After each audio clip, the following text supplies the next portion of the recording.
في النار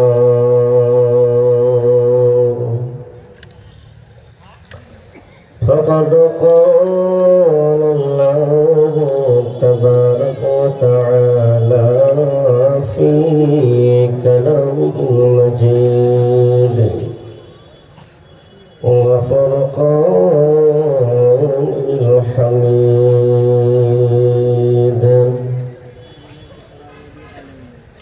بعد أعوذ بالله من الشيطان الرجيم ونفخ في الصور فصيق من في السماوات ومن في الأرض إلا من شاء الله ثم نفخ فيه أخرى فإذا هم قيام ينظرون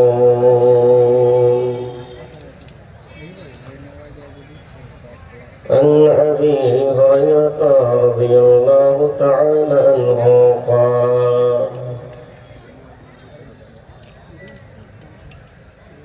قال رسول الله صلى الله عليه وسلم قال السبعة يظلهم الله في ظله يوم لا ظل إلا ظله العمام العادل والشاب نشأ في عبادة ربه ورجل قلبه معلق في المساجد ورجلان تحابا في الله اجتمعا عليه وتفرقا عليه ورجل طلبته امرأة ذات منصب وجمال فقال إني أخاف الله ورجل تصدق أخفى حتى لا تعلم شماله ما تنفق يمينه ورجل ذكر الله خاليا ففاضت عيناه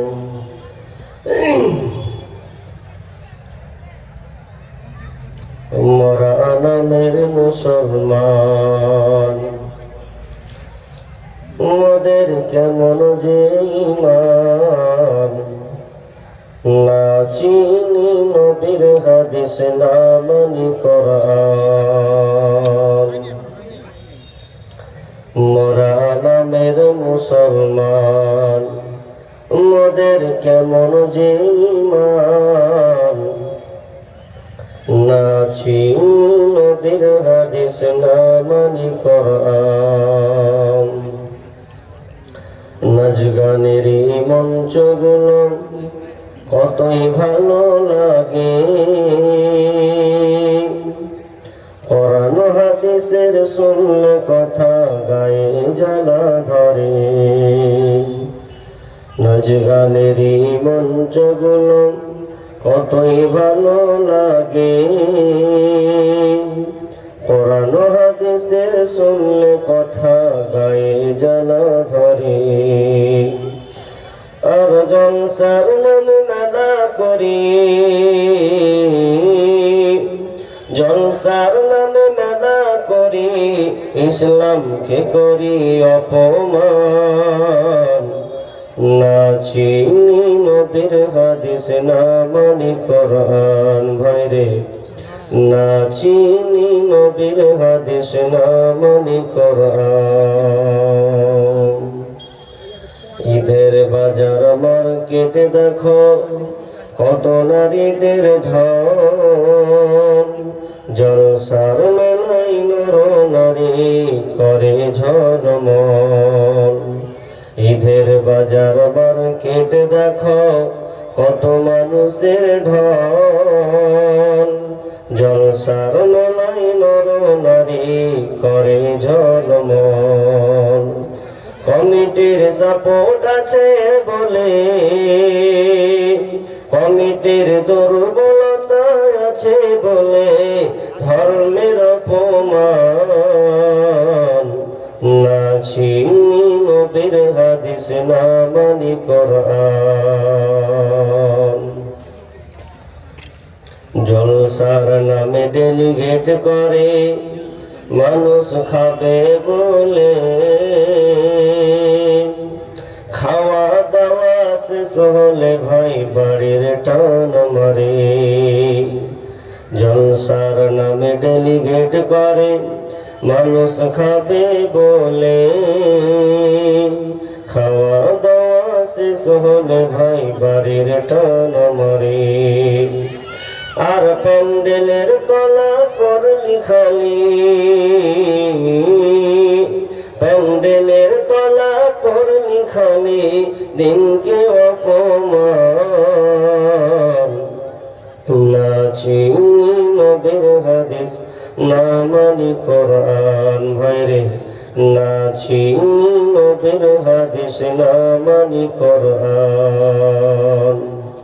হাসর মিজান পুলসেরাতে কেমনে হইবে পার, পার না হতে পারলে মোদের হবে জাহান্নাম। হাসর মিজান পুলসেরাতে কেমনে হইবে পার, পার না হতে পারলে মোদের হবে জাহান্নাম। হেদায়াতের নূর দাও হে প্রভু, হেদায়াতের আলো দাও হে প্রভু, তুমি যে রহমান। না চিনি নবীর হাদিস না মানি কোরআন। ভাইরে না চিনি নবীর হাদিস না মানি কোরআন। মোরা নামের মুসলমান মোদের কেমন যে ঈমান। না চিনি নবীর হাদিস না মানি কোরআন। ভাইরে না চিনি নবীর হাদিস না মানি কোরআন। উপস্থিত সম্মানীয় সুযোগ্য আজকের চলমান জলসার স্বনামধন্য সভাপতি, মঞ্চে উপবিষ্ট আকাশে সাদৃশ্য আলিম ওলামাবৃন্দ ও দূরদূরান্ত থেকে আগত সম্মানীয় অতিথিবৃন্দ, আমার সম্মুখে বসে থাকা ছোট বড় দিনদার ইমানদার মুমিন ভাই সকল ও বাম দিকে রত সম্মানিতা মা ও বোনেরা, প্রথমে সেই মহান মনিবের দরবারে প্রশংসা করি যে আল্লাহ আমাদেরকে একটা মসজিদ কেন্দ্রিক আয়োজিত মাহফিল, যে সভায় যে মজলিসে বিভিন্ন প্রান্ত থেকে আল্লাহ আমাদের হাজির করেছেন, সে আল্লাহ সুবহানাহু ওয়া তাআলার শুকরিয়া আদায় করি, বলি আলহামদুলিল্লাহ। একটু জোরে বলি আলহামদুলিল্লাহ। অতঃপর শান্তি বর্ষিত হোক সকল নবীদের উপর, বিশেষ করে আমাদের শেষ নবী জনাবে মুহাম্মদ রাসূলুল্লাহ, আমরা সকলে বলি সাল্লাল্লাহু আলাইহি ওয়াসাল্লাম। সম্মানিত উপস্থিতি, আমি আলোচনা করার পূর্বে ভাই যারা দাঁড়িয়ে আছেন একটু বসেন। যারা দাঁড়িয়ে আছেন আল্লাহর মেহেরবানি, যারা দাঁড়িয়ে আছেন একটু বসুন। জি বসুন ভাই। যারা বাসের কোনাতে দাঁড়িয়ে আছেন ভাই বসেন, আল্লাহর হস্তে বসেন। এলেন তো আমার কষ্ট করে, আবার দাঁড়িয়ে থাকবেন কিনে, বসার জায়গা আছে। জি বসে। ও ভাই ওই ওখানে কি করে দাঁড়িয়ে আছে? ভালো জায়গায় আসবেন, আমার ডাকলেও আসে।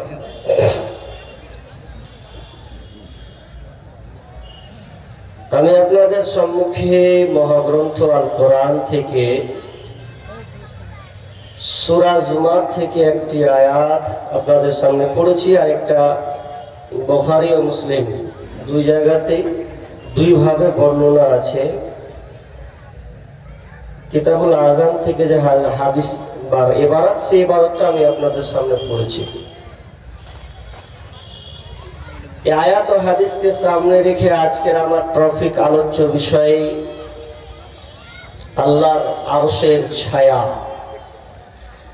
খুবই গুরুত্বপূর্ণ একটি বিষয়, যদিও সব জায়গায় কোনো জায়গায় বলার সুযোগ থাকলেও কালেকশন করতে গিয়ে বিষয়গুলো বলা হয় না।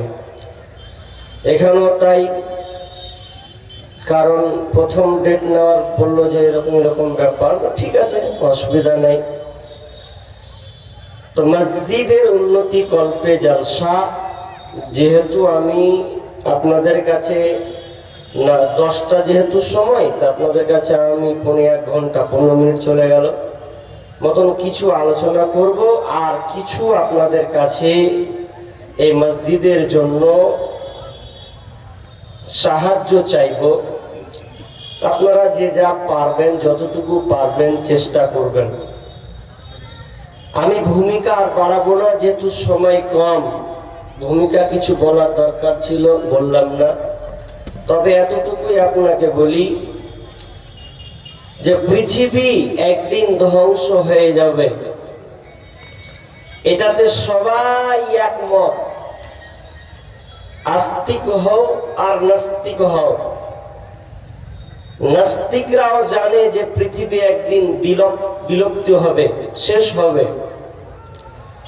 যারা নাসারা বিজ্ঞানী, যারা রাশিয়ান বিজ্ঞানী, যারা তারা ভূমণ্ডল আসমানকে নিয়ে তারা গবেষণা করছেন, তারা আবার প্রতি বছর মাসে একটা রিপ্লাই দেয় যে পৃথিবীর অবস্থা খুব একটা কন্ডিশন ভালো নয়, যা হাদিসে হুবহু আমরা মিল পাই। পৃথিবী ধ্বংস হবে, কিভাবে হবে ওটা একটা চ্যাপ্টার। আর পৃথিবী ধ্বংসের শেষ মুহূর্তটা, তো পৃথিবী যে ধ্বংস হবে এটা কার মাধ্যমে হবে? ইসরাফিল আলাইহিস সালামের মাধ্যমে। জি, কার মাধ্যমে বললাম?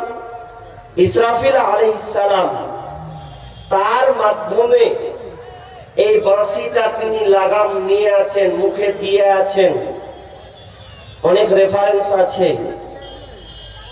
তো মুখে লাগাম দিয়ে থাকবেন আর প্রতীক্ষমান অবস্থায় হয়ে আছেন যে কখন আল্লাহ আমাকে অর্ডার দিবে।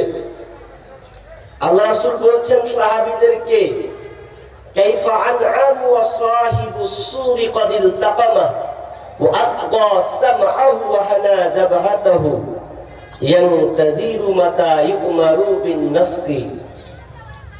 বলছে আমি কেমন করে আয়েশ আরামে থাকবো, কি করে আনন্দ করতে পারি, কেমন করে আনন্দ উল্লাস করতে পারি, অথচ ইসরাফিল আলাইহিস সালামকে আল্লাহ তাআলা তাকে দায়িত্ব দিয়েছেন।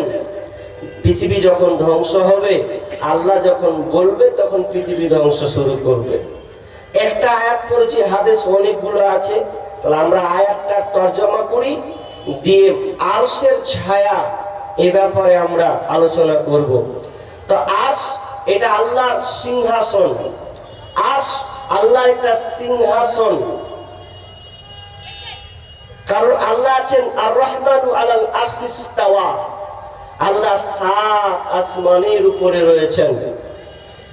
তবে কেউ যদি এ কথা বলে যে আল্লাহ 7 আসমানের উপরে, আল্লাহ আরশের উপরে আছে, আরশে আজিমে আছে, তবে ওটা নিচে না উপরে, যদি কেউ এই সন্দেহ পোষণ করে, তাহলে আল ফিকুল আকবর আবু হানিফা রাহমাতুল্লাহ আলাইহি তিনি বলছেন যে কেউ যদি অস্বীকার করে যে আল্লাহ কোথায় আছেন এটা জানি না, তাহলে সে কাফির।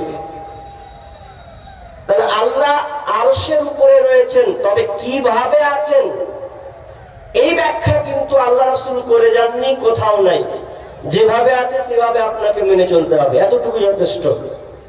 তো আল্লাহর সিংহাসন, এই সিংহাসনটার ব্যাপারে আমি কিছু আপনাদের বলবো। এটা কি, এটা কাদের ফায়দা, কাজে লাগবে, এ সম্পর্কে আমি আপনাদের সামনে বলার চেষ্টা রাখছি।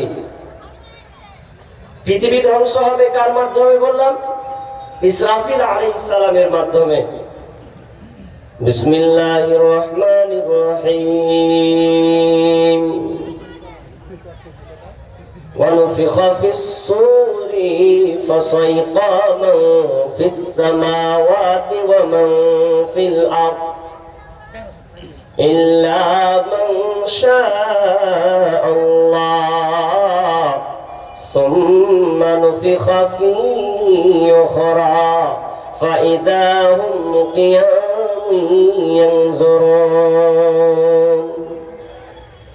رب العالمين যখন ইসরাফিলের মাধ্যমে যখন অর্ডার করবেন, ইসরাফিল আলাইহিস সালাম যখন ফুৎকার মারবেন, ونفخ في الصور فصعق من في السماوات ومن في الأرض আসমান এবং জমিনে যা কিছু আছে সব বেহুশ হয়ে যাবে, এক কথায় সবাই মারা যাবে। ইল্লা মান শাআল্লাহ, তবে আল্লাহ যাকে চাইবেন সে কেবল ছাড়া। তার মানে আল্লাহ ইসরাফিলের মাধ্যমে পৃথিবীটাকে ধ্বংস করে দিলেন, আর কিছু নাই, সব শেষ দিয়ে দ্বিতীয় লগ্নে আবার আল্লাহ তাআলা ইসরাফিল আলাইহিস সালামকে ফুৎকার দিতে বলবেন। সুম্মা নুফিখা ফীহি উখরা ফাইদা হুম কিয়ামুন ইয়ানজুরুন, যখন আবার দ্বিতীয় ফুৎকার মারা হবে তখন কবর থেকে সবাই উঠে কিয়ামতের ময়দানে হাজির দেবে, একটা কেউ বাকি থাকবে না। আল্লাহ সুবহানাহু ওয়া তাআলা এই জায়গাটায় চ্যালেঞ্জ করেছেন, ওয়া মা হুম আনহা বিগাইবিন, কেউ বেহাগাইব থাকবে না, কেউ অনুপস্থিত থাকবে না, সবাইকে আল্লাহ কিয়ামতের ময়দানে হাজির করা হবে। যখন মানুষ কবর থেকে উঠবে রে, তখন মানুষ কিয়ামতের দিকে দৌড়বে। মানুষ যখন কবর থেকে উঠবে, উঠার পর মানুষকে আল্লাহ তিন ভাগে ভাগ করবেন, তিন শ্রেণীর মানুষ হবে, তিনটা ক্যাটালগ তৈরি করা হবে। আবু হুরায়রা রাদিয়াল্লাহু তাআলা তিনি বলেন, বিশ্বনবী বলেছেন, মানুষ যখন উঠবে তিন ভাগে যাবে। এক শ্রেণীর মানুষ ওরা যারা জান্নাতের ব্যাপারে একেবারে গ্যারান্টি, তারা সংখ্যা থাকবে, আশা থাকবে আমি জান্নাতে যাব। আর দ্বিতীয় যা আছে, দ্বিতীয় শ্রেণী হলো তারা জাহান্নামের ব্যাপারে ভীত থাকবে, মনে হয় জাহান্নামে চলে যাব, এরকম একটা দুইটা শ্রেণী হলো। আর এই দুইটা যে শ্রেণী ব্যাখ্যায় বলা হয়েছে, এরা দুই পক্ষই দুই শ্রেণী হবে, তারা মুসলিম। শুধু তাই নয়, যখন তারা যাবে তো যাবার সময় যখন মানুষ যাবে কেমন করে যাবে, কিয়ামতের ময়দানে কেমন করে তারা হাজির হবে। হাজিরটা এইভাবে হবে যে কেউ উঠবে তো উঠার সময় আরোহী কি হবে, তো একটা উট, কেউ একটা উটের পিঠে চড়ে যাবে, আবার কেউ দুইটা উটের পিঠে চড়ে যাবে, কেউ তিনটা চারটা 10টা পর্যন্ত একটা উটে চড়ে যাবে। আর আরেকটা শ্রেণীর লোক হবে যারা তাদেরকে আগুন দিয়ে তাড়া করবে, আগুন তাদেরকে তাড়তে তাড়তে তাড়তে তাড়তে তাদেরকে কিয়ামতের মাঠে হাজির করবে, এমন ভাবে তাড়াবে, এমন ভাবে তাদেরকে তাড়িয়ে নিয়ে যাওয়া হবে। কেউ আবার আপনার কিনা আরাম করার জন্য ক্লান্ত যখন হয়ে যাবে, সন্ধ্যা যখন ঘনিয়ে আসবে, তো আগুনটা ওখানে যখন ওরা দাঁড়িয়ে যাবে, আগুনটা ওখানে তাদের তাড়া করার সময় তারা দাঁড়িয়ে থাকবে। আবার যখন শুরু হবে ধরা, সকাল যখন আবার তারা মারবে ধর, তো আগুন তাদেরকে তাড়তে তাড়তে নিয়ে যাবে। হতভাগা তো তারাই, এটা তো একটা হতভাগার দল। শুধু তাই নয়, আল্লাহ সুবহানাহু ওয়া তাআলা বলছেন, ওয়া নাহসুরুহুম ইয়াওমাল কিয়ামাতি আলা উজুহিহিম, আল্লাহ সুবহানাহু ওয়া তাআলা মানুষকে মুখের ভরে হাঁটিয়ে নিয়ে যাবেন। সেদিন মানুষ কবর থেকে উঠে মুখ দিয়ে হাঁটবে, মুখ দিয়ে হাঁটবে। তো পৃথিবী তো ধ্বংস হয়ে গেছে, এখন ওইভাবে যাবে। তো যাওয়ার সময় প্রথমে যখন মানুষ কবর থেকে উঠবে তো অবাক হয়ে যাবে, অবাক হয়ে যাবে। উঠার প্রথমে ওর আশ্চর্য হয়ে যাবে, কি ব্যাপার, কি অবস্থা, কি আমাদের অবস্থা, কি অবস্থা হবে? অবস্থা কত জটিল হবে। যখন মানুষ কবর থেকে উঠবেন, পৃথিবী তো আর পৃথিবী নাই, ধ্বংস হয়ে গেছে। আকাশ নাই, আকাশ তো মনে বোঝা যাবে না, মনে অন্ধকারের মতন হয়ে আছে, কি কোন দিকে যাব। এমন অবস্থা হবে, গাছপালা পশু পক্ষী কিছুই নাই, গাছ নাই, পর্বত নাই, নদী খাল বিল নাই। আন সাল ইবনে সাদ রাদিয়াল্লাহু তাআলা আনহু قال قال رسول الله صلى الله عليه وسلم يحشر الناس يوم القيامة على أرض بيضاء وأفرأ كقرصة النقي ليس فيها ألم لأحد। বিশ্বনবী বলছেন কিয়ামতের ময়দানে যখন হাজির হবে, যখন তারা যাবে, আশ্চর্য হবে কেন যে পৃথিবীর আর অবস্থা ওই রকম নাই। Bharat, Pakistan, Bangladesh, Thailand, Ukraine, Japan, Nepal, Bhutan এই রকম আর নেই, কোনো পর্বত নাই, গাছপালা কিছুই নাই। কি করা হয়েছে?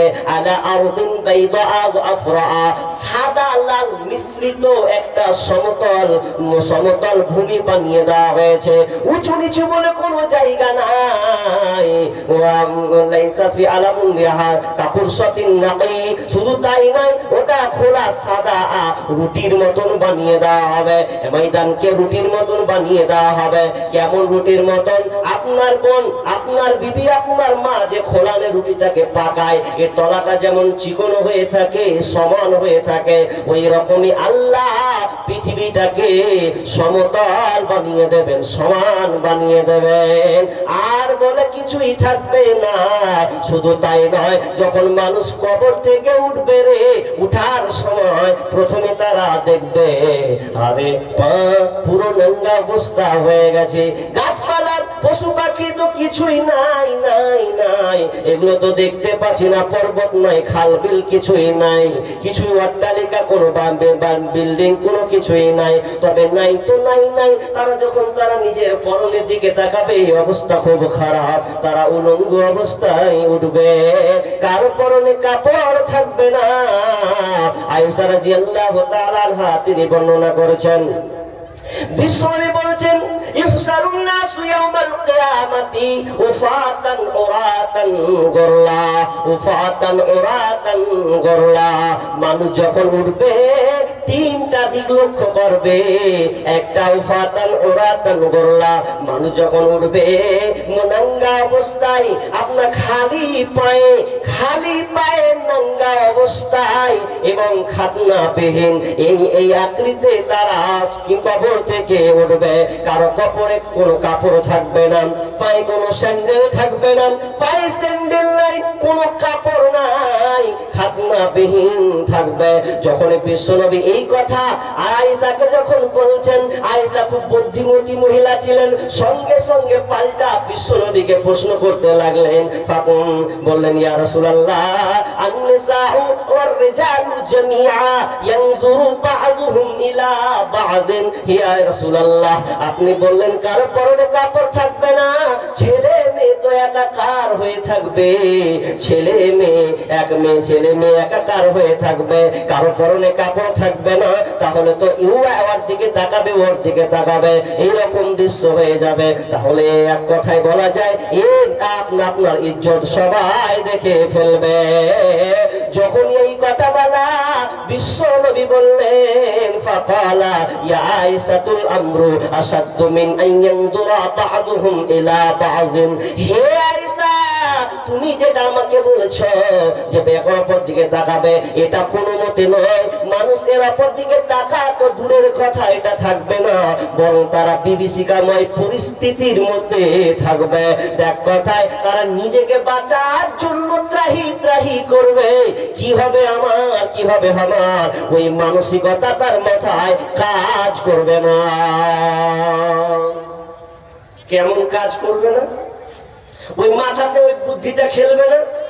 যেমন আমি একটা মেয়েকে দেখলাম, আপনি একটা দেখলেন, তা আপনি বলছেন কার বেটি, দেখ কেমন করে সেজে চলেছে, হ্যাঁ জালসার দিনে, ঠোঁটে গুলো একদম গোলাপ তেল একটা, আর মাথায় কোনো চিরুনি, কেউ একদম বাম্পার করে কোনো ওড়না নিয়ে জালসা শুনতে চলেছে, কার বেটি এটা রে? মানে আপনি বলছেন আর বাপেরও বাটা আর মায়েরও বাটা, ও খেয়াল নাই। আচ্ছা গেল, এখন এই আল হয়ে গেল, এটা এখন আমার এখন এই বুদ্ধিতে কথাটা বলছে।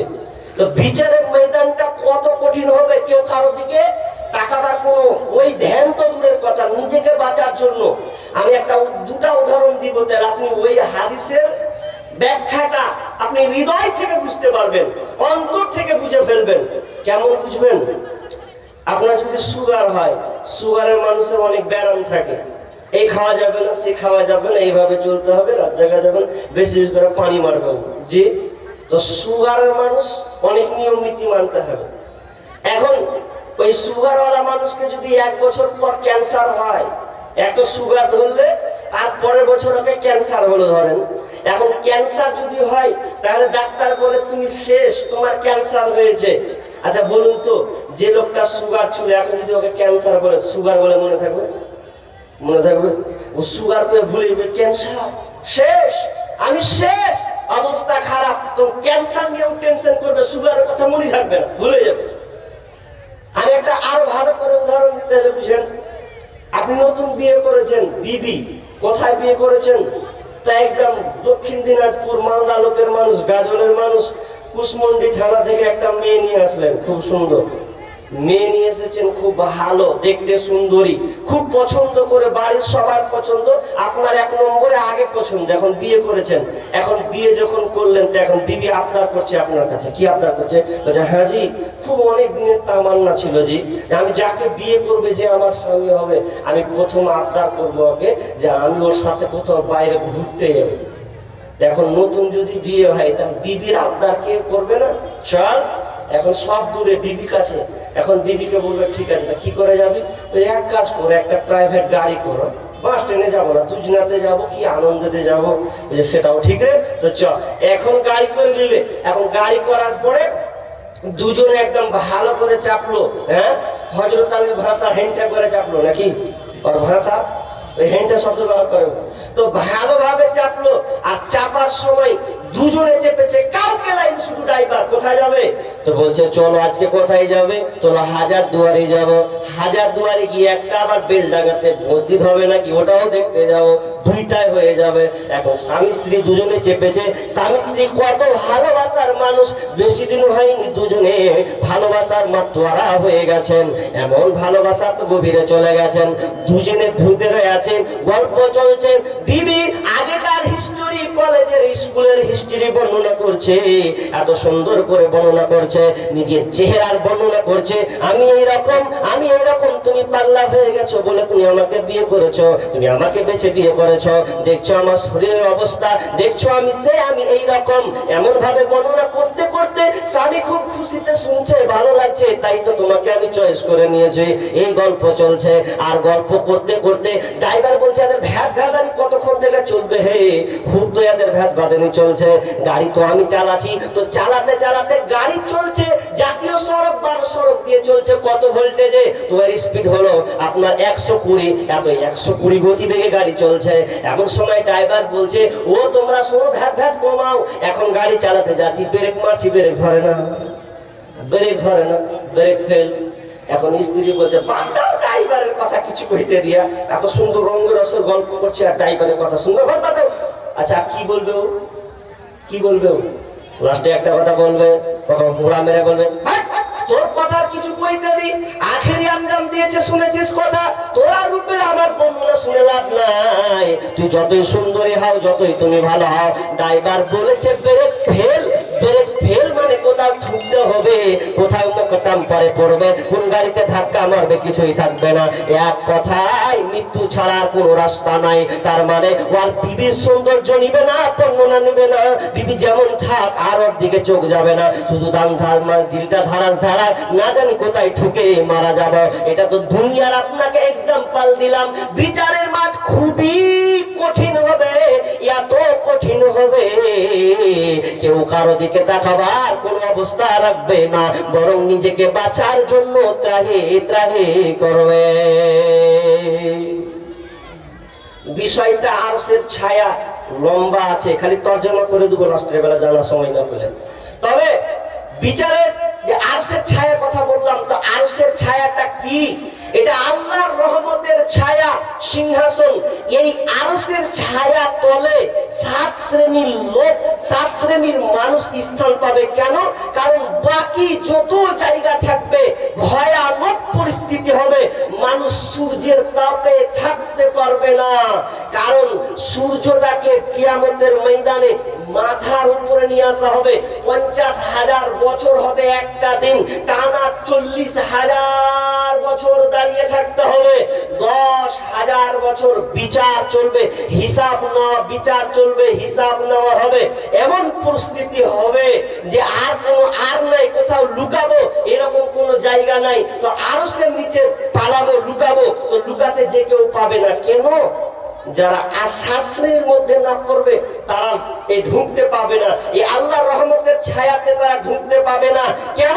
পরিস্থিতি খুব খারাপ, এখন ঢুকবো বাঁচবো না, কারণ মাথার উপরে সূর্য আসবে। বিষ্ণু বলছেন ইয়ারাকুন নাসু ইয়াউমাল কিয়ামাতি, ইয়ারাকুন নাসু ইয়াউমাল কিয়ামাতি হাত্তা ইয়াযহাবা আরাকুম ফিল আরদি 70 যিরা ওয়া ইলজিমুহুম হাত্তা ইয়াবলুগা আদানাহুম। বিশ্বনবী বলছেন ইয়ারাকুন নাসু ইয়াউমাল কিয়ামা, মানুষ সূর্যের তাপে ঘামতে থাকবে, মানুষ ঘামতে থাকবে। কতটা থামবে? ইয়াযহাবা আরাকুহুম ফিল আরদি 70 যিরা, 70 হাত পর্যন্ত ছড়িয়ে যাবে ঘাম, 70 হাত পর্যন্ত ছিটকে যাবে, দূরে চলে যাবে। তো কেন? সূর্যের তাপে সূর্য মাথার উপরে নিয়ে আসা হবে। বিশ্বনবী বলছেন তুদনা শামসু ইয়াউমাল কিয়ামাতি মিনাল খাল, সূর্যটাকে সৃষ্টির কাছাকাছি অতি নিকটবর্তী নিয়ে আসা হবে। হাত্তা তাকুনা মিনহুম কামিকদারি মিল, এমনকি সব মাথার উপরে 1 মাইল উপরে সূর্যটা থাকবে। মাথার উপরে সূর্য। আপনি জানেন দুনিয়াতে আপনি এখন এই যে জমিনে বসে আছেন, আলোচনা শুনছেন, আপনার মাথার উপরে কত দূরে সূর্য আছে? বিজ্ঞানীরা বলছেন 9 কোটি 30 লক্ষ মাইল দূরে আছে। কত বললাম? 9 কোটি 30 লক্ষ মাইল দূর থেকে আপনাকে, এই আপনার থেকে আপনি আলো পাচ্ছেন, দুনিয়া দিনের আলো, সূর্যের আলো আপনি পাচ্ছেন 9 কোটি 30 লক্ষ মাইল দূর থেকে আপনি পাচ্ছেন। শুধু তাই নয়, এর তাপমাত্রা কত? বিজ্ঞানীরা বলছেন সূর্যের তাপমাত্রা হলো 1 কোটি 40 লক্ষ ডিগ্রি সেলসিয়াস। 1 কোটি 40 লক্ষ ডিগ্রি সেলসিয়াস, এতটা তাপমাত্রা। আপনি ভাবেন তো, মাথার উপরে সূর্য করে নিয়ে আসা হবে, দুনিয়াতে আপনি থাকছেন সামান্য 40 ডিগ্রি সেলসিয়াস তাপমাত্রা আপনি সহ্য করতে পারছেন না। আপনি ভাবেন গরমের সময় বাড়ি ছেড়ে আপনি বাগানে আশ্রয় নেই, যার টাকা আছে এসি চালিয়ে ঘরের মধ্যে থাকে, কিংবা যার ফ্যান লাইন নাই পাখা দিয়ে ঘোরায়, বারবার ঠান্ডা বরফ পানি খায় নিজেকে বাঁচার জন্য। এত গরমে কত মানুষ সহ্য না করতে পেরে মারা যায়। তীব্র গরমে থাকা যায় না, ছাদ এই সূর্যের তাপে রাতের বেলা ছাদ পর্যন্ত হিট হয়ে থাকে, গরম হয়ে থাকে। গরমের সময় আমরা বালিতে যেতে পারি না, বালু গরম উত্তপ্ত হয়ে আছে, এমন বালি চাল ফেলে দিলে ভাজা হয়ে যাবে। এতটা কঠিন ভয়ঙ্কর পরিস্থিতি দুনিয়াতে যদি হয়, তাই এতগুলো টেম্পারেচার। আপনি ভাবুন তো, আজকে আমাদের যে আমরা মোমবাতি জ্বালাই, ওই মোমবাতির টেম্পারেচার কতটা? 1000 ডিগ্রি সেলসিয়াস। আপনি কেরোসিনে চালাবেন, কেরোসিন জ্বালাতে গেলে এর তাপমাত্রা 1300 ডিগ্রি সেলসিয়াস। আপনি একটা লোহা গলাবেন, কামাররা যে লোহা গলায়, ওই লোহার গলাতে গিয়ে টেম্পারেচার পরে 1500-1600 ডিগ্রি সেলসিয়াস। এতগুলো তাপমাত্রা, সামান্য এত তাপমাত্রাতে ভয়ঙ্কর পরিস্থিতি হয়ে যায়। কিন্তু কিয়ামতের ময়দানে সূর্যটাকে 1 মাইল উপরে করে দেওয়া হবে।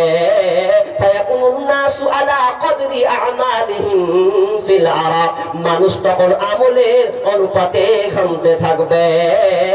ফামিনহুম মাইয়াকুনু ইলা কাবাইহি, মানুষ ঘামতে থাকবে কতটা পর্যন্ত? কেউ আপনার টাকনু পর্যন্ত ঘামতে থাকবে। ফামিনহুম মাইয়াকুনু ইলা রুকবাতাইহি, কেউ আবার ঘামবে হাঁটু পর্যন্ত। ওয়ামিনহুম মাইয়াকুনু ইলা হাকওয়াইহি, কেউ কেউ ঘামবে আবার কোমর পর্যন্ত। ঘামতে ঘামতে লাগাম পর্যন্ত হয়ে যাবে। এমন ভাবে মানুষ ঘামবে, বাঁচার কোন রাস্তা পাবে না। এক কথাই ঘামে মানুষ হাবুডুবু খাবে। তবে তারা বেঁচে যাবে যারা 7 শ্রেণীর মধ্যে থাকবে।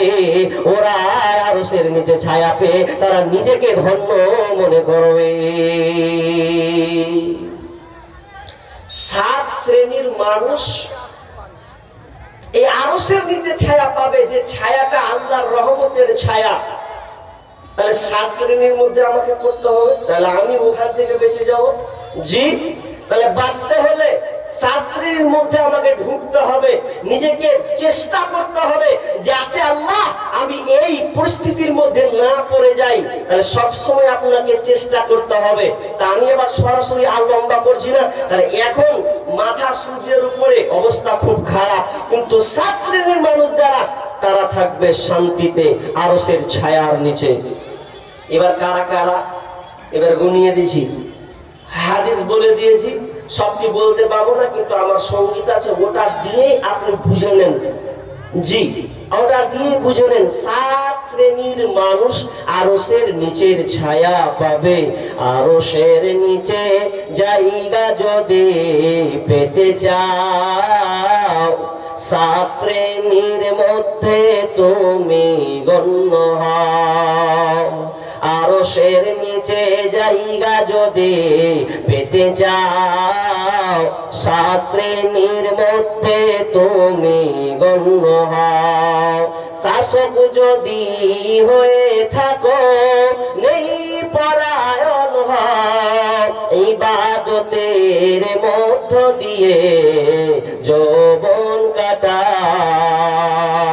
আরশের নিচে জায়গা যদি পেতে চাও, 7 শ্রেণীর মধ্যে তুমি গণ্য হও। মসজিদেতে বেঁধে রাখো তোমার ওই অন্তর, আল্লাহর জন্য ভালোবাসো যুগ থেকে যুগান্তর। অশ্রু দিয়ে চক্ষু ধারা, অশ্রু দিয়ে চক্ষু দিয়ে অশ্রু ঝরাও আল্লাহর শরণে, আল্লাহর জন্য ভালোবাসো রমনে বরণে। আরশের নিচে জায়গা যদি পেতে চাও, 7 শ্রেণীর মধ্যে তুমি গণ্য হও। বিশ্বনবী 7 শ্রেণীর কথা বলেছেন। নাম্বার 1 আল ইমামুল আদিল। 1 নাম্বার, নেই পরায়ণ নেতা, নেই শাসক, ইনসাফ কায়েম করনে ওয়ালা শাসক, যে কিনা ইনসাফের সঙ্গে আমানতদার সাথে, ইনসাফের সাথে নেতার তার দায়িত্ব পালন করবে, সে আরশের নিচে ছায়া পাবে। 1 নাম্বার কে? 1 নাম্বার কাকে ধরলেন? নেতা। যে নেতা হবে সে আরশের নিচে ছায়া পাবে। যে নেতাটা নেই পরায়ণ নেতা হবে। নেই পরায়ণ নেতা, মানুষ খালি প্রধানের পদ পেয়েছে তো খালি হুপিয়েছে, পেয়েছি যে প্রধান হতে পেয়েছে হুপিয়ে 5 বছর চলবে। 5 বছর তুমি 5 বছর চলবে, তুমি ফুটে আছো, তুমি ফুটে আছো। কিভাবে ফুটে আছো আমি সব জায়গায় উদাহরণ দিই। উদাহরণটা কি? উদাহরণ হেলিকপ্টার আর একটা সাইকেল। এদিকে এদিকে দেখেন, একটা হেলিকপ্টার একটা সাইকেল। আচ্ছা বলুন কোনটা বেশি খাতরাতে আছে? হেলিকপ্টার। হেলিকপ্টার খাতরাতে আছে। কেমন? যে কোটিপতি, যাকে আল্লাহ অঢেল সম্পদ দিয়েছে, ও হেলিকপ্টার নিতেই পারে, মালিক হতেই পারে। যে হেলিকপ্টার বসে আছে ও ভাবছে আমি কত বড়, দেখছিস আমি জমিনে লয় আসমানে ভাসছি, খুব উঠছি, আমি খুব উঠছি, আমি আমার মতন কে আছি দেহে। কিন্তু ও জানে না কত রিস্ক। যে বসে আছে হেলিকপ্টার খুব সম্মানীয় মানুষ, কিন্তু ওকে বুঝতে হবে কেমন। হেলিকপ্টারে চেপে আছে, হেলিকপ্টার সিগন্যাল তার ওপেন হয়ে আছে, চলতে আছে। আচ্ছা বলুন, যদি হেলিকপ্টারটা কোন জায়গায় মেরে দেয়, যদি এক জায়গায় কোন জায়গায় ঠুকে দেয়, কেউ যদি একটা পাথর চালায় বা কিংবা আর কিছু হয়ে যায়, এক কথায় আসমানের উপরে যদি অ্যাক্সিডেন্ট মেরে দেয়, আচ্ছা বলেন ওকে কি আর পাওয়া যাবে? ওকে আর পাওয়া যাবে না। কিন্তু অপোজিটে যান, যেই ছেলেটা একটা রাখাল ছেলে, গরিবের ছেলে, সাইকেল চালায়, তো সাইকেল চালাতে গিয়ে যদি কোনো জায়গায় ধাক্কা মেরে দেয়, যেমন ধরেন দেওয়ালে মারলো কিংবা আর কোনো জায়গাতে মারলো কিংবা আপনার কিনা লাড়াতে, এক কথায় লাড়াতে মেরে দিল, এখন মারার সময় পোয়ালে মেরে দিয়েছে, আচ্ছা বলেন ওকে পাওয়া যাবে কি পাওয়া যাবে না? পাওয়া যাবে। ওকে নিয়ে গিয়ে আবার ওকে ঠিক ফিরিয়ে পাওয়া যাবে। কিন্তু এমনি ভাবেন আমি কেন উদাহরণটা দিলাম? উদাহরণটা এই জন্য আমি দিলাম, তুমি পদ পেয়েছো, নেতা তোমাকে ভালো নেতা হতে হবে, তুমি মেম্বার হয়েছো, প্রধান হয়েছো, এটা তোমাকে ভালো হতে হবে, তুমি সমাজে বিচার ফাইসালা করছো, এ নিয়ে তুমি আত্মহারা হয়ে যেও না। বিচার ফাইসালা তুমি ভালোভাবে করবে, নচেত হেলিকপ্টারের মতন বিচারের ময়দানে তোমাকে ফুটতে হবে। আসসালামু আলাইকুম। আমরা বক্তারাকে যে ডেকেছি, ওনারা আমাদের গেস্ট, মানে আমাদের ভাষায় কুটুম আর কি, মেহমান। তো মেহমানদের যেটা যেটা প্রয়োজন আমরা মেটাতে না পারলে যথেষ্ট ইয়েতে আর কি মেহমানের সম্মান করা হবে না। অতএব আপনাদেরকে বলছি, আমাদের মেহমানদের প্রয়োজন দর্শকের। আলহামদুলিল্লাহ দর্শক যা এসছেন, মহিলারা পিছনে দাঁড়িয়ে আছেন অনেকেই, সামনের যারা মা বোনেরা আছেন আপনারা আর একটু সামনে চলে আসবেন, আর নাহলে পিছনের গুলো সামনে এসে বসবেন, দিয়ে আমাদের সভাটাকে সাফল্য করার চেষ্টা করবেন। একটু বক্তাদের সম্মান যোগানোর জন্য আমরা যেন সঠিকভাবে সবাই বসে হাজির করানোর কথা শুনি, এটা আপনাদের কাছে অনুরোধ। কেউ দাঁড়িয়ে থাকবেন না, সামনে দিকে বসবেন। জি, কি বলছিলাম ভাই? এক নম্বর, আরশের নিচে ছায়া পাবে কে? তো নেই পরায়ণ নেতা, যে সঠিকভাবে বিচার ফাইসালা করবে। আচ্ছা বলুন, আজকে বর্তমানে সঠিক বিচার ফাইসালা হচ্ছে?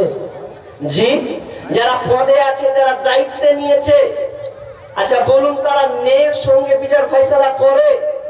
জি না। নবীজি আফসোস করে গেছেন, আফসোস করেছেন এই জামানার ব্যাপারে, যে নেই পরায়ণ তো দূরের কথা, যে নেতাগুলো বর্তমানে এখন আমাদের আছে, হাদিসের সঙ্গে হুবাহুব মিল আছে। বিষ্ণু বলেছেন, ওয়াসাদাল কাবিলাতা ফাসিকুহুম ওয়া কানা যাঈমুল কওমি আরদালাহুম ওয়া উকরিমার রাজুলু মাখাফাতা শাররি। এক কথায় আমি আপনাকে গুটিয়ে দিয়েছি এটাই, যে যারা বর্তমানে যারা নেতা হবে, বিশ্বনবী এই কিয়ামতের আলামতের ব্যাপারে নেতাদেরকে টেনে ধরে এনেছেন। কারণ নেতারা কেমন হবে? নিচু পর্যায়ের ফাসিক লোক, লম্পট লোক, সুদারু, বাটপার, বেঈমান, এই ধরনের লোকেরা দেশের দায়িত্ব নেবে, সমাজের দায়িত্ব তারা চালাবে। আর ওরা যখন পদ পাবে, বিশ্বনবী আফসোস করে গেছেন দুই শ্রেণী লোকের মধ্যে। ওই দুই শ্রেণী আল্লাহ রাসূল দেখেননি, তার মধ্যে একটা হলো নিজের গরু নিজের মতন চাবুক থাকবে, নিজের নেই চাবুক থাকবে, আর ওই দিয়ে মানুষকে প্রহার করবে, মারবে। আজকে বিচার ফাইসলা গুলো অবাক লাগে, যার কোনো দোষ নাই তাকে দোষী বানিয়ে তার উপরে ফাইন মারা হয়, দোষী বানিয়ে তাকে জেলে ভরা হয়, বিভিন্ন জায়গায় থেকে অপমান করা হয়। অথচ বিশ্বনবী যখন তিনি মক্কা বিজয় করলেন, মক্কা যখন তার হাতে চলে আসলো, এমন সময় ইসলাম প্রচার যখন শুরু হয়ে গেল, কিছুদিন মধ্যে এমন একটা ঘটনা ঘটে গেল, যেই ঘটনা আপনার কিনা একটা ঘটনা কি, যে কুরাইশ বংশের একজন নারী একজন মেয়ে চুরি করেছে, আর চুরি করে তার শাস্তি হবে। তারা জানতেন যদি কেউ চুরি করে আর চুরি করার পর যদি ধরা পড়ে, তার হাতটাকে কেটে ফেলতে হবে। এখন তো অবস্থা খারাপ, এত বড় উচ্চ বংশীয় কুরাইশ বংশ, এত মর্যাদার একটা বংশ, আমাদের চুলকানি লেগে গেছে, এখন কি করা যায়? মান সম্মানের তো ব্যাপার আছে, এই জন্য তিনি কি করলেন, কেউ বলার সাহস পাচ্ছে না, নবীর কাছে কে যাবে, কে বলবে, আর যে বিচারটাকে একটু অন্যদিকে ঘুরিয়ে দেওয়া যায় কিনা, কাউকে না পেয়ে তারা একটা কাজ করলো কি, একজন ছোট অল্প বয়সের ছেলে, কাকে, তো উসামা বিন জায়েদকে তারা চয়েস করলো। কারণ উসামা বিন জায়েদকে আল্লাহ রাসূল কতটা ভালোবাসতেন, খুবই ভালোবাসতেন। উসামা বিন জায়েদকে বললেন, উসামা তুমি যাও বিশ্বনবীকে তুমি এটা বলো, তোমার দ্বারা এটা সম্ভব হবে। তো শেষমেশ উসামা বিন জায়েদ তিনি আল্লাহ রাসূলের কাছে গেলেন, যাওয়ার পর বলছেন, ইয়া রাসূলুল্লাহ আমি এসেছি ফাতেমার ব্যাপারে, কারণ ওই বংশের নাম, ওই যে মেয়েটা চুরি করেছিল ওর নাম হলো ফাতেমা, তো ফাতেমার ব্যাপারে এসেছে। কি হলো, বলছে একটু বিচারটা কি অন্যদিকে ঘোরানো যায় না। যখনই এই কথা বলেছেন বিশ্বনবীর চোখ লাল বর্ণের হয়ে গেছে, আর যখনই হয়ে যাওয়া তখন সঙ্গে সঙ্গে রাগান্বিত হয়ে গেলেন। তিনি বুঝতে পারেন খুব খারাপ অবস্থা। এমন সময় লোককে জমায়েত করলেন, দাঁড়িয়ে গেলেন, দাঁড়িয়ে তিনি ভাষণ দিলেন, কিছু কথা বললেন। বলতে বলতে তিনি বললেন, ও আমার এলাকাবাসী তোমরা শোনো, তোমরা আমাকে দিয়েছো উসামা বিন সাইদের মাধ্যমে শেখার একটা সুবিচার, কিন্তু না কোরআনের বিপক্ষে তো যাওয়া যায় না, তোমরা এটা করতে, এটা কখনোই সম্ভব হতে পারে না, বরং কোরআন বলেছে তার হাতকে কেটে নিতে হবে, অতএব হাত কাটতে হবে। শোনো, তোমরা বলেছো ফাতেমার কথা, আরে ওই ফাতেমা যদি আমার নিজের মেয়ে হতো, আমার কলিজার টুকরা কন্যা নিজের ফাতেমাও যদি হতো, তাহলে আমি কি করতাম, লাউকানা বিনতে ফাতেমা, আমার মেয়ে যদি হতো নিজের মেয়ে, তবু আমি আমার মেয়ের হাতকে আমি কেটে দিতাম। এরই নাম হলো সুবিচার। শোনা যাবে না, আমার নিজের, আমার বংশের এটা দেখার দরকার নাই, কারণ আল্লাহ সুবহানাহু ওয়া তাআলা বলেছেন, ওয়াইদা হাকামতুম বাইনান নাসি আন তাহকুমু বিল আদল, যখন তোমরা বিচার ফয়সালা করবে, ন্যায়ের সঙ্গে বিচার ফয়সালা করবে। নিজের বলে বাঁচিয়ে নেব এটা চলবে না। জি, তাহলে ন্যায় পরায়ণ নেতা হতে হবে। সময় নেই তো, আর 10 মিনিট নিব, কিছুখানি কালেকশন করব, ঘড়ি দেখছি আর চালাচ্ছি। তো একটা হলো, দ্বিতীয় নম্বর কি, ওয়াশাকুন নাশাআ ফি ইবাদাতি রাব্বি, যে যুবক তার যৌবন বয়সে আল্লাহ রাস্তায় অতিবাহিত করেছে, আল্লাহ রাস্তায় কাটিয়েছে, ওই যুবকটা আরশের নিচে ছায়া পাবে। ওয়াশাকুন নাশাআ ফি ইবাদাতি রাব্বি, ওই যুবকটা আরশের নিচে ছায়া পাবে, যে যুবকটা যার যৌবনটা আল্লাহ রাস্তায় কেটেছে। জি, এবার যদি আমি আপনাদেরকে প্রশ্ন করি যে আরশের নিচে ছায়া, আজকে বর্তমান ইয়ং জেনারেশন যারা যুবক আছে ওরা আরশের ছায়া পাবে। জি, কারণ আজকের ইয়ং জেনারেশন যুবক যারা, যুবতী যারা, তারা মনে হয় আল্লাহর ইবাদতে পার করছে। জি, অবস্থা খুব কঠিন। বর্তমান প্রেক্ষাপট, আজকে যুবক রসাতলে চলে গেছে। ইসলাম, দিন ইসলামকে বাদ দিয়ে তারা দুনিয়ার নীতি অর্থাৎ দুনিয়াবি কার্যকলাপ অর্থাৎ বেদুইনের অবিশ্বাসীদের কালচার নীতি তারা মেনে চলছে, সংস্কৃতিকে তারা গ্রহণ করেছে। আল্লাহর ইবাদত কোথায়? জি, দেখেন আজকে বর্তমানে যুবকের অবস্থা, বর্তমান যুবকের মাথার চুল দেখেন, বর্তমান যুবকের তার শরীরের ফিগারের বাহার দেখেন, চুলের স্টাইল দেখেন। বর্তমান যুবক মোবাইল হাতে, একদম দামি দামি মোবাইল ব্যবহার করছে, একটা দুইটা করে মোবাইল বাধা নয়, আমি বলছি না বাধা নয়, কিন্তু আজকে যুবকরা রসাতলে চলে গেছে। দেখেন আজকে বর্তমানে যুবক যুবতী মোবাইলের মাধ্যমে যতগুলো মোবাইল আমরা ব্যবহার করছি, আমার যুবক ভাইয়েরা, এই সবচাইতে মারাত্মক যদি গুনার কাজ থাকে তো এই মোবাইলের মাধ্যমে আজকের ইয়ং জেনারেশন ধ্বংস হয়েছে। কি করে? রাত 12টা 1টা পর্যন্ত জেগে আছে।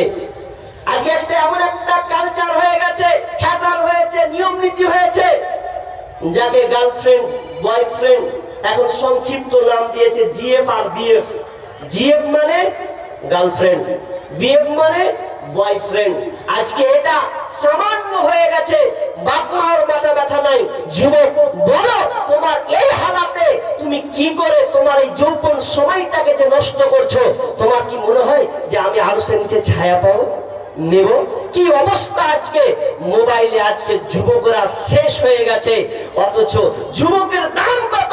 আল্লাহ রাসূল বলছেন ইকতানিম খামসান ক্বাবলা খামসিন, পাঁচটা জিনিস আসার আগে তোমরা পাঁচটা জিনিসের মূল্যায়ন করো। নাম্বার 1, সাবাবাকা ক্বাবলা হারামিক, তুমি তোমার যৌবন পেয়েছো, এই যৌবনকে তুমি কাজে লাগাও বার্ধক্য আসার আগে। তুমি যৌবনের মূল্যায়ন করো, যৌবনকে তুমি নিয়ামত মনে করো, গনিমত মনে করো। যৌবন তুমি পেয়েছো, এই যৌবন একবারই পাবে, দ্বিতীয় চান্স পাবে না।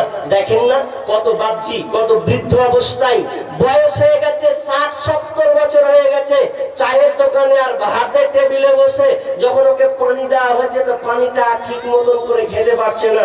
1 গ্লাস পানি খেয়েছে, তো 1 গ্লাস পানি খেতে খেতে খেতে অর্ধেক পানি আর কাপড়ে পড়ছে না, থালাতে পড়ছে, জমিনে পড়ছে, ব্যালেন্স শেষ। এখন যদি ওই বাপজি বলে আল্লাহ আমাকে যৌবনটা ফিরিয়ে দাও, একবার পাবে, দ্বিতীয় চান্স পাবে না। একবারই আল্লাহ তোমাকে যৌবনটা দান করবে, একবারই পেয়েছো তো একবারই পাবে, দ্বিতীয় চান্স তুমি পাবে না। কিন্তু যুবক, তুমি তোমার যৌবনটাকে কোথায় কাজে লাগালে? ছেলের পেছনে তুমি সময় ব্যয় করেছো। নারী ও বোন, তুমি ছেলের পিছনে সময় ব্যয় করেছো। স্কুল গেলে, কলেজ গেলে একা ভালো লাগে না, তুমি সঙ্গী আবার চয়ন করো। তোমার সঙ্গী কে? মেয়ে ছেলেরাই। তোমার সঙ্গী বয়ফ্রেন্ড হয়েছে, তোমার সঙ্গীকে তো গার্লফ্রেন্ড হয়েছে। এ করে তুমি মোবাইলে সম্পর্ক তৈরি করে নিয়ে রাত 12টা 1টার সময় তার সঙ্গে চ্যাটে লিপ্ত আছো, মেসেঞ্জারে আছো, হোয়াটসঅ্যাপে আছো। তুমি মনে করছো কি আনন্দের মধ্যে বসবাস করছি। বাপ মাও বেতাল হয়ে গেছে, মোবাইলটা দিয়ে সন্তানদেরকে শেষ করেছে। তো বাপ মা হলো প্রথমে দায়ী। বাপ মা ছেলে মেয়েদের মোবাইল দিয়ে শেষ করেছে। তারপরে দ্বিতীয়ত আমার ব্যক্তিগত মত, অনেকেরই মত, আজকে সরকার শিক্ষা ব্যবস্থাকে বাদ দিয়ে আর সবার হাতে মাধ্যমিক পাস হলে একটা করে মোবাইল ধরিয়েছে। এটা সবচাইতে মারাত্মক। আপনি কি হবেন যা হবেন জানি না, আমি আমার জ্ঞান গর্ভ থেকে বলছি, আমি যতটুকু বুঝেছি ততটুকুই বলছি। আজকে সরকার মোবাইলটা যদি বাদ দিয়ে ভালো শিক্ষার ব্যবস্থাপনা করতো তাহলে এই হালাতটা হতো না। আজকে মাধ্যমিক পাস হতে গিয়ে প্রত্যেকটা ছেলে মেয়ের হাতে মোবাইল আছে। তো মোবাইল দিয়ে কি হচ্ছে বাপ মা টের পায় না, বাপ মা বুঝতে পারে না। বাপ মা মনে করছে দুনিয়াটা মনে হয় এরকম, কিন্তু রসাতলে যাবে। কারণ একটা ছেলের হাতে যদি মোবাইল থাকে, বুদ্ধিজীবী একজন পোস্ট করেছেন, তিনি বলছেন কোনো বাপ মা যদি ছেলে কিংবা মেয়েকে মোবাইল দেয় তাহলে ওই বাপ মা জেনে রাখো ওই মেয়ের জন্য পর পুরুষের জায়গা করে দিয়েছে। আপনি ভাবছেন আমি ঘুমাইনু, 10টা হলো, নামাজ পড়লু, এশারের নামাজ, ঘুমিয়ে এলো, আর আমার ছেলে মেয়ে মনে শুতে ঘুম পাচ্ছে। তুমি ভালো করে তালাশ নাও, তোমার মেয়ের হাতে যদি মোবাইল আছে, ও ঘুমায়নি, 11টা 12টা পর্যন্ত জেগে আছে। কি? কারণ দিনের বেলায় অপেক্ষমান থাকে কখন রাত হবে আর কখন আমার কাজ শুরু হবে। রাত 12টার পরে যখন সকলে ঘুমায়া রায়, যুবক যুবতী তখন প্রেমের কথা কয়।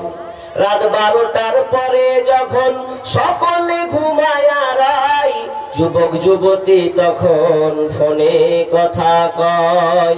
আর মোবাইল হাতে পাইয়া বর্তমানের নারী লেখাপড়া ছাইরা দিছে, মরার প্রেমে পড়ি। সারাটা দিন চিন্তায় থাকে, সারাটা দিন চিন্তায় থাকে, রাত কখন গভীর হয়, যুবক যুবতী তখন মনের কথা কয়। যুবক বয়সটা শেষ।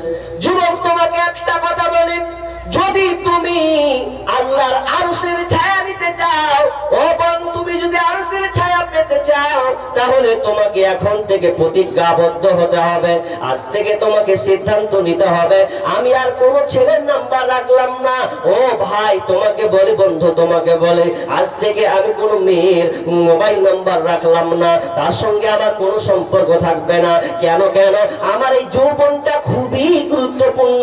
কারণ বিষ্ণু বলছেন লা তাজুলু কদাম ইবনি আদম ইয়াউমাল কিয়ামাতি মিন ইনদি রাব্বিহি হাত্তা ইসআলা আন খামসিন। বিষ্ণু বলছেন আল্লাহ সুবহানাহু ওয়া তাআলা বিচারের ময়দানে কোন আদম সন্তানের পা এক বিন্দু নড়াচড়া করতে পারবেন না যতক্ষণ না তারা এই পাঁচটার প্রশ্নের সম্মুখীন না হবে। নাম্বার 1, এক নাম্বার আন উমুরিহি ফিমা আফনাহু, তার জীবনটাকে সে কিভাবে চালিয়েছে। 50 বছর জিন্দেগি পেয়েছে, 60 বছর পেয়েছে, হিসাব দাও। তারপরে কোনো কথা। এক নাম্বার প্রশ্ন করা হবে আন উমুরিহি ফিমা আফনাহু। নাম্বার 2 ওয়ান সাবাবিহি ফিমা আবলাহু, তুমি তোমার যৌবনটাকে কেমন করে পার করেছো, কোথায় কাটিয়েছো, কিভাবে কাটিয়েছো, আজকে হিসাবটা তুমি বুঝিয়ে দাও। হিসাব যতক্ষণ না বুঝাবে রে ততক্ষণ পর্যন্ত তোমার কদম, তোমার পা নড়াচড়া করার কোনো সুযোগ থাকবে না। দাও হিসাব। যৌবন পেয়েছো, যৌবন বয়সে খুব মাস্তানি দেখিয়ে দিয়েছো, কে আসবি আয়। এই যৌবন ওই কাজে লেগে লাই, অহংকার, তাকাব্বুর, পয়সা আর আপনার স্টাইলের বহর আর মেয়েদের পিছনে তোমার আড্ডাবাজি, এই জিনিসটা তোমাকে বুঝিয়ে দিতে হবে কেমন করে তুমি পার করেছো। বোন সচেতন হও, ভাই সচেতন হও, বেঁচে থাকার চেষ্টা করো। মোবাইলকে ব্যবহার করো কিন্তু মোবাইলকে কন্ট্রোল করো। কেন? মোবাইল এমন হয়ে গেছে, মোবাইলকে তুমি চালাবে, মোবাইল এখন তোমাকে চালাচ্ছে। এখন এমন অবস্থা হয়েছে মোবাইল আমি চালাবো কি, মনে হয় মোবাইল আমাকে ঘুরিয়ে চালাচ্ছে। এমন অবস্থা হয়নি? এমন আজকে বর্তমান অবস্থা হয়ে গেছে। আমি লম্বা করব না, আর কিছুক্ষণ কি 2 নাম্বার কি ওয়াশাবুন নাশা ফি ইবাদাতি রাব্বি। নাম্বার 3 ওয়ারাজুলুন কলবুহু মুআল্লাকুন ফিল মাসাজিদ। নাম্বার 3 নাম্বার হচ্ছে যে লোকটা, যে যুবকটা যার সম্পর্কটা মসজিদের সঙ্গে সবসময় লেগে আছে। আসর জোহর পড়লো, কখন আসর হবে আমি নামাজ পড়বো, আসর পড়লাম, মাগরিব কখন হবে আমি পড়বো। এই দিলটা সব সময় তার মসজিদের সাথে সম্পৃক্ত হয়ে আছে। বিষ্ণু বলছেন যার এই অন্তরটা সব সময় মসজিদের সাথে সম্পৃক্ত থাকবে ওই লোকটা আরশের নিচে ছায়া পাবে। ওয়ারাজুলানি তাহাব্বা ফিল্লাহি ইসতামা আলাইহি ওয়া তাফাররাকা আলে, ওই লোকটা যেই লোকটার ভালোবাসা জুনে ভালোবাসে আল্লাহর জন্য, আল্লাহর জন্য তার এক অপরকে ভালোবাসে, কিন্তু আল্লাহর জন্য তাদের সম্পর্ক হয়েছে, আবার আল্লাহর জন্য তাদের সম্পর্ক বিচ্ছেদ হয়েছে, এই রকম লোক আরশের নিচে ছায়া পাবে। তারপরে বলছেন ورجلان تحابا في الله استمع عليه وتفرقا عليه ورجل تسوى ورجل। তার 5 নম্বর হচ্ছে 5 নম্বর বিশ্বনবী বললেন ওই লোকটা, যেই উচ্চ বংশীয় মহিলা, উচ্চ বংশীয় নারী কোন পুরুষকে একটা ডাকলো, ডাকার পর বলছে ওরে আয় তুই আমাকে নে, আমি তোর জন্য প্রস্তুত আছি, তুই আমার দিকে চলে আয়। এবং আমি তোকে অফার দিলাম, কোন উচ্চ বংশীয় মহিলা যদি ডাকে আর ওই সময় যুবকটা বলে দেয় ইন্নী আখাফুল্লাহ, আমি আল্লাহকে ভয় করি, আর ভয় করি বলে সে তার কাছে গেল না, ওই যুবকটা আরশের নিচে ছায়া পাবে। ওই যুবকটা আরশের নিচে ছায়া। কে? একটা মেয়ে বলছেন হ্যালো, আপনি সঙ্গে বলছেন নারীর গর্ব, নারীর আওয়াজ, ফোন রেখে দিলেন। ফের কেউ লাগাচ্ছে, কার সঙ্গে সম্পর্ক হলো, কেউ আপনাকে খুব প্রস্তাব দিচ্ছে কোন নারী, আপনি বলছেন সিধা হাট, আমার রাস্তা আমি, তোর রাস্তা তুই। আপনি সুযোগ পাচ্ছেন কিন্তু সুযোগটা কেটে দিচ্ছেন, এড়িয়ে দিচ্ছেন। জি না, কারণ আমি আল্লাহকে ভয় করি। সাবধান বোন, সাবধান হয়ে যাও। এই বলে তুমি এড়িয়ে চলে গেলে, তাহলে ওই যুবকটা আরশের নিচে ছায়া পাবে। জি, যুবক পারবে? কোন মেয়ে তোমাকে, সুন্দরী মেয়ে তোমাকে ডাকলো, তোমাকে অফার দিল, তো তুমি অফারটাকে প্রত্যাখ্যান করবে, বাদ দিয়ে দেবে? তোমার দ্বারা সম্ভব হবে? জি। তাহলে ছোট্ট করে একটা বলি, তাহলে তোমার মনে ঈমানের তাজা বাড়বে। কেমন? উবাই বিন উমাইর একজন বিজ্ঞ, একজন আলেম, মক্কা উবাইদ বিন উমাইর একজন বিজ্ঞ আলেম, এত বড় পণ্ডিত আল্লাহওয়ালা মানুষ। তো মক্কার একজন স্ত্রী, একজন বিবি আয়নার সামনে মুখের চেহারাকে দেখছে, দেখার পর বলছে আমার চেহারা দেখছি। আর স্বামীকে বলছে, স্বামী তুমি তো পাগলা হয়েছো, যাকে ডাকবো সেই পাগলা হবে। তোর মাথা খারাপ, কি বলছিস তুই? ঠিকই বলছি, দেখছেন আমার চেহারা দেখছেন, চেহারা আমার এত সুন্দর, যে কোনো ছেলেকে ডাকবো উপটে যাবে। তখন ওর স্বামী বলছে রাগে জ্বালাতে, তোর মাথা খারাপ, তুই সুন্দরী বলে যেমন তাই বলবে? বলছে এমন একজন লোক আছে যে লোকটাকে যা তোকে পাত্তাই দিবে না। বাজি খেলছে যে তুমি কেমন কথা কইছো, আমার স্বামী আমাকে পাত্তা দিবে না, মানে আমাকে পারমিশন দাও, একবার করে দেখাও ওই লোকটাকে যদি আমি পাগলা না করে দিই। যা তোকে পারমিশন দিল। উবাইদ বিন উমাইর দাস দিচ্ছেন আর ওই সময়তে চলে গেছে। এমন সুন্দর করে সেজেছে ও, মেয়ে সৌন্দর্য প্রকাশ করলে, বহিঃপ্রকাশ করলে তো সুন্দর হবে, এত সুন্দর করে ও সেজেছে, দেওয়ার কাজ চলে গিয়ে বলছেন আসসালামু আলাইকুম। ওয়ালাইকুম আসসালাম। তুমি কি করে ঢুকলে? এই পোশাকে কেমন করে আমার কাছে ঢুকলে বলো? বলছে আপনি আমাকে রাগ করিয়েন না, আমি ঢুকে পড়েছি, যেভাবে হোক আমি ঢুকে পড়েছি। তো বলছে তুমি এই কাপড়ে এমন ভাবে এসেছো যে তুমি আমার কাছে কেন এসেছো? তো মেয়েটা বলছে হুজুর আমি আপনার প্রেমে পাগল হয়ে গেছি, আমি আপনার প্রেমে আত্মহারা হয়ে গেছি। আপনার যখন থেকে শুনেছি আপনাকে ছাড়া আর ভাল লাগে না, আপনাকে আমি অফার দিয়ে দিলাম, আপনি আমাকে ভোগ করতে পারেন, আমার কাছে আপনি আসতে পারেন, এটা আপনাকে সুবর্ণ সুযোগ দেওয়া হলো।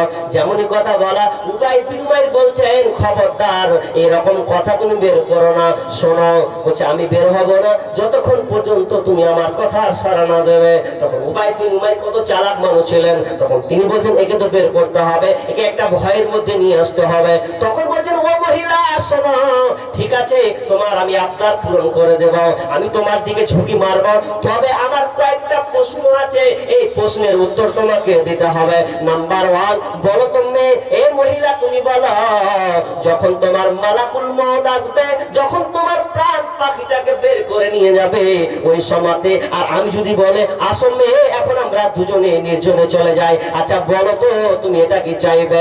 মহিলা বলছেন না না না, এটা কেন চাইবো, আমার প্রাণ পাখি বেরিয়ে যাবে, আত্মা বের হবে, মালাকুল মউত বের করে দেবে, ওই সময় আমার মরণ হবে, আমি ওই সময় খারাপ কাজ করতে পারি না। এবার বলছে তাহলে ঠিক আছে চলো, তোমাকে কবর নিয়ে যাওয়া হলো। ধরো এবার কবর নিয়ে যাওয়ার পর যখন মুনকার নাকির যখন তোমার কাছে আসলো, আমি ওই সময় যদি বলি চলো মেয়ে তোমার তামান্নাটা আমি মিটিয়ে দিই, আচ্ছা তুমি কি চাইবে? মেয়ে বলছে না না না, ছি ছি ছি, না না, এটা তো কখনোই আমার দ্বারা সম্ভব নয়। আচ্ছা ঠিক আছে চলো, উত্তর ঠিক আছে। এবার বলো যখন কিয়ামতের ময়দানে হাজির করা হবে, আর আমি যদি বলে ও মেয়ে চলো তোমার তামান্নাটা মিটিয়ে দিই, আচ্ছা তুমি কি চাইবে? মেয়ে বলছে না না না, এটা আমি তো কখনোই চাইবো না। তো এই করতে করতে পুলিশের রাত পর্যন্ত যখন তাকে প্রশ্নের সম্মুখীন করা হলো, ওই মহিলাটা আর থাকতে পারলো না, চোখ দিয়ে ঝরঝর করে পানি পড়ে সে ব্যাকেট কেটে বাড়ি চলে গেল।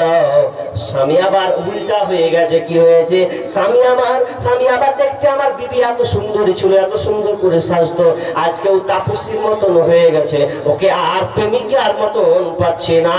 উবাইদ বিন উমাইর কি এমন কথা দিয়েছে যে আমার বিবি আর আগেকার মতন হচ্ছে না।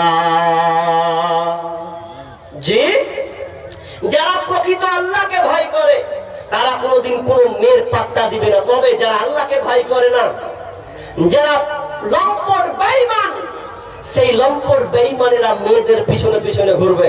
কিন্তু যারা প্রকৃত যুবক, যে যুবক বলে আমি হলাম প্রকৃত যুবক, বীর যোদ্ধা, সেই যুবক যে মেয়ের ওয়ার্স পারমিশন পেল মেয়েকে অ্যাভয়েড করে দেয়, চলো তোমাকে আমি এই সুযোগ দিতে পারি না, আমি আল্লাহকে ভয় করি।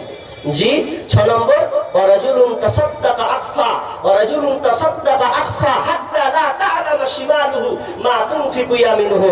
6 নম্বর হচ্ছে যে যেই ব্যক্তি দান করলো, দান করছে কিন্তু দান করার সময় ডান হাত দান করছে কিন্তু বাম হাত টের পাচ্ছে না, লোককে জানাচ্ছে না, এমন ভাবে ও দান করছে যে দান করার কারণে এক কথায় আশেপাশে জানতে পারছে না, এমন করে উদাহরণ দেওয়া হয়েছে, ডান হাত দিল বাম হাত জানতে পারলো না। এইরকম যদি কেউ দান করে তাহলে সে আরো সে নিচে ছায়া পাবে। আর 7 নম্বর, ওয়ারজুলুন যাকারাল্লাহ ওয়া খালিয়ান ফাফাজাত আইনা। 7 নম্বর, ওই ব্যক্তিটা আরো সে নিচে ছায়া পাবে যেই যুবকটা রাতের সময় তার চোখ দিয়ে অশ্রু ঝরেছে, আল্লাহর ইবাদতে আল্লাহর জিকিরে কাটিয়ে দিয়েছে, আর চোখ দিয়ে তার পানি ঝরঝর করে ঝরেছে, ওই যুবকটা আরশের নিচে ছায়া পাবে। আমি লম্বা করলাম না, পরে 3-4টা তাড়াতাড়ি করে খুঁটে নিয়েছি। ভাই বন্ধু জি, আমি আপনাকে বলতে চাচ্ছি, এই দুনিয়ার মোহ ফিতনাতে থাকিয়েন না। আর যদি আরশের ছায়া পেতে চান, দুনিয়া আর কতদিন এই দুনিয়াতে থাকার জন্য আজকে আমরা দৌড়াদৌড়ি লাফালাফি ছুটাছুটি। আজকে যদি এসআইআর এর নাম যদি প্রথম আপনি দিয়েছেন, তারপরে হিয়ারিং আপনাকে ডাকছে, জি প্রত্যেককে হিয়ারিং এখন ডাকা হচ্ছে। কেন? যে প্রমাণ করে যাও তুমি ভারতের নাগরিক কিনা। এত কিছু দেওয়ার পরে আবার ডাকা হচ্ছে। শুধু আপনাদের এলাকা বলে নয়, আমাদের এলাকা তো আর ভুরি ভুরি, এক একটা বুথে 600 জনের নামে হিয়ারিং আসছে, 600-700 হিয়ারিং।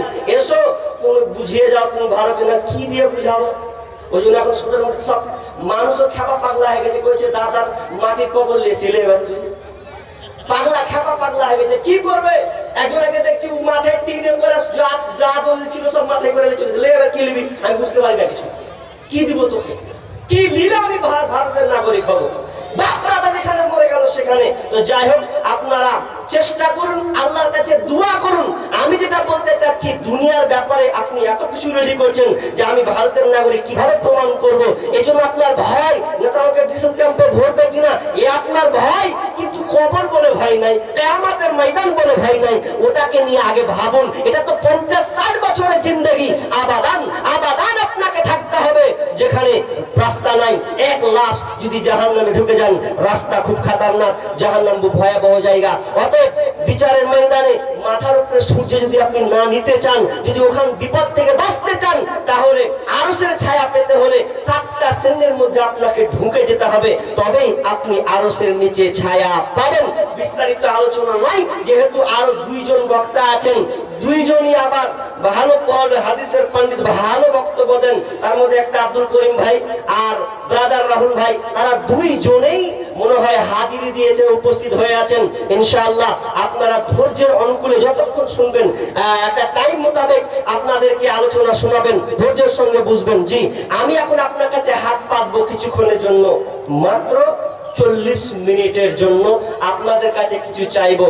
দেখেন, বেয়াদবি কথা করা হয়ে যেতে পারে, করা হলে আপনি কিছু করার নেই, করা হলে পরে ফিরিয়ে দিয়েন, নাহলে হজম করতে শিখুন।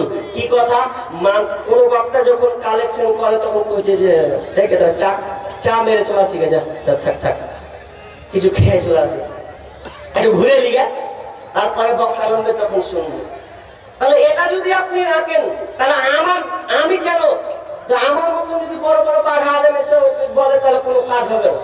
তো বিধায় আমি কিছুক্ষণ আলোচনা করেছি, যথেষ্ট আলোচনা করেছি, কিন্তু যেহেতু এটা মসজিদের উন্নতিকল্পে এটা জলসাটা, বিধায় আপনারা এলাকার বিভিন্ন পার্শ্ববর্তী এলাকা আর দূর থেকে এসেছেন, তো আপনারা চেষ্টা করবেন অন্তত কিছু দেওয়ার, আপনারা চেষ্টা করবেন।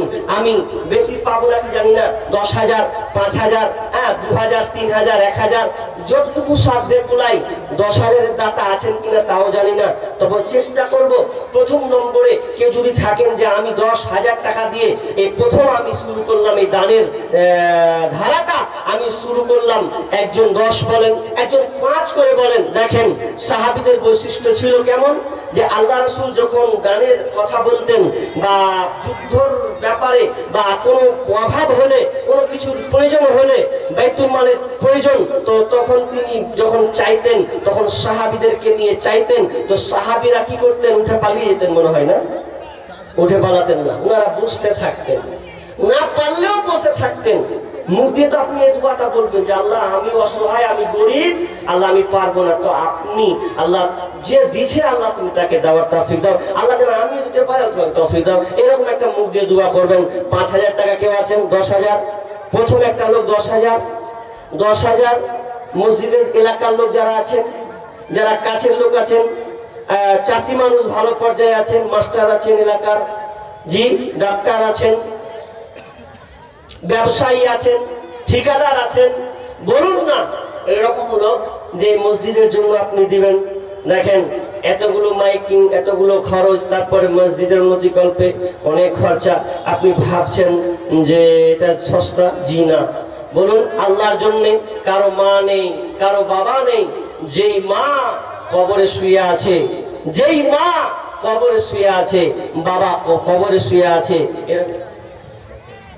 কবরস্থান আমাকে মসজিদে বলবে যে দুটাই, মানে কবর আবার মসজিদ।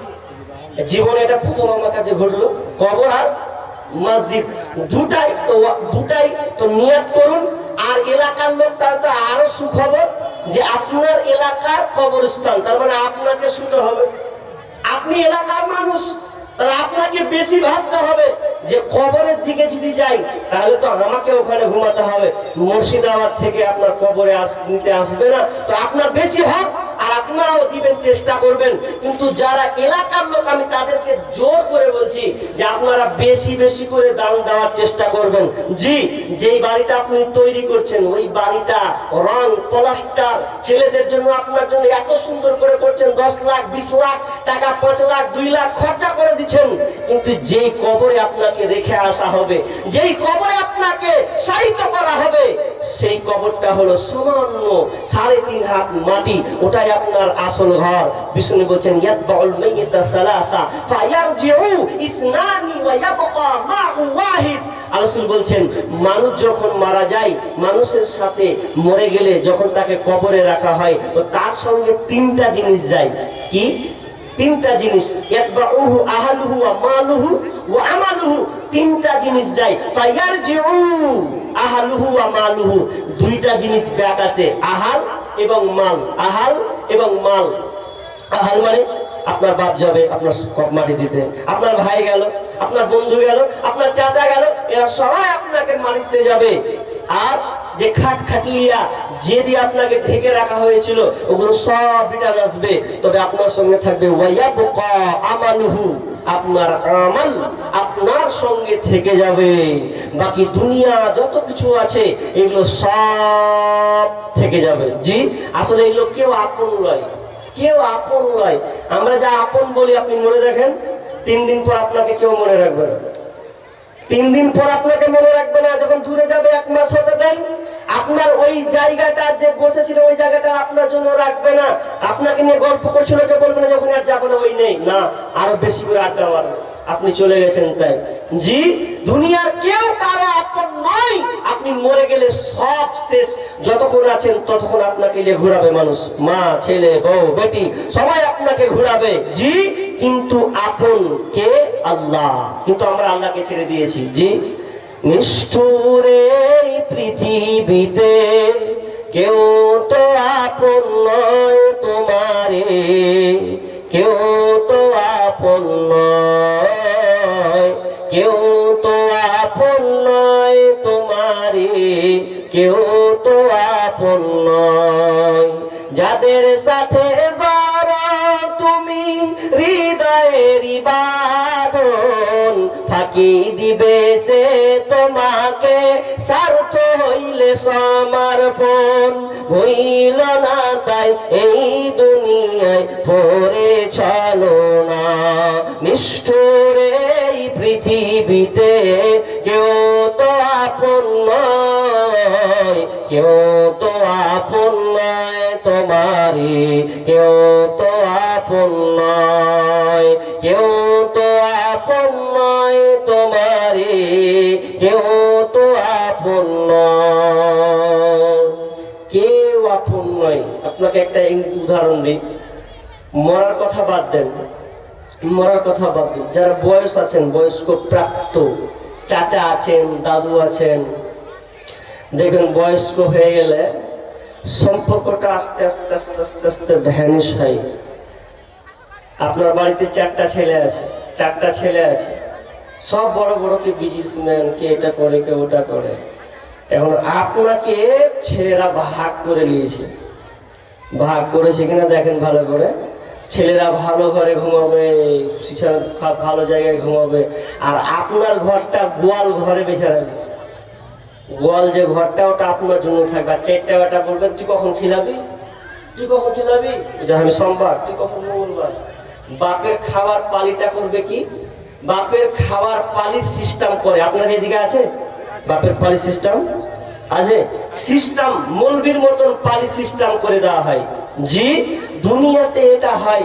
আরে কত দেখলাম সোশ্যাল মিডিয়াতে, বাপ মরছে তো বেটা এসে বলছে বাপের টিপটা লে তাড়াতাড়ি, না তো হয়ে যাবে না। মরছে তো মরার আগে টিপটাকে আগে মারছে, যা হয় হবে। জি, অনেক এরকম আছেন। তো দুনিয়াতে আল্লাহ এটা নিদর্শ, আল্লাহ আপনাকে দেখাচ্ছে, দেখ দুনিয়ার কেউ আসল নয়। আপনি একবার খাট তো অনেক বহন করেছেন, একবার যখন মসজিদের খাটলিয়াতে 4 পায়া খাটলি, ওই খাটলিতে যদি আপনি একবার রাত 12টার সময় একাই ঘুমিয়ে যান, চোখ বন্ধ করে দেন, তো আপনাকে কেমন লাগবে? আর দেখবেন যে কেমন লাগছে আপনাকে। মরেননি, একবার খালি চেষ্টা করবেন যে কি লাগছে এখন, নিজেকে একা একা লাগছে কিনা, কত ভয়ঙ্কর। জি, এই জন্য বলছি আল্লাহর হস্তে এই আখেরাতের জন্য আপনি বলুন যে আমি 5,000 দেব, 10,000 দেব, 2,000 টাকা দেব। আল্লাহর হস্তে যত লোক আছেন একটু সবাই আসুন, চেষ্টা করুন 500 টাকা, 1000 টাকা দেনেওয়ালা এরকম নেই, অনেক আছেন দেনেওয়ালা। একবার আসুন, চেষ্টা করুন না। জি, মা অসুস্থ আছে, যে মা আপনাকে কষ্ট করে লালন পালন করেছে। জি, আসুন আল্লাহর হস্তে বলুন আমি আমার মায়ের জন্য দিলাম, বাবার জন্য দিলাম। মা বাবার জন্য একজন ভাই 3,000 টাকা দিলেন। আল্লাহুম্মা সাল্লি আলাইহি ওয়া বারিক আলাইহি।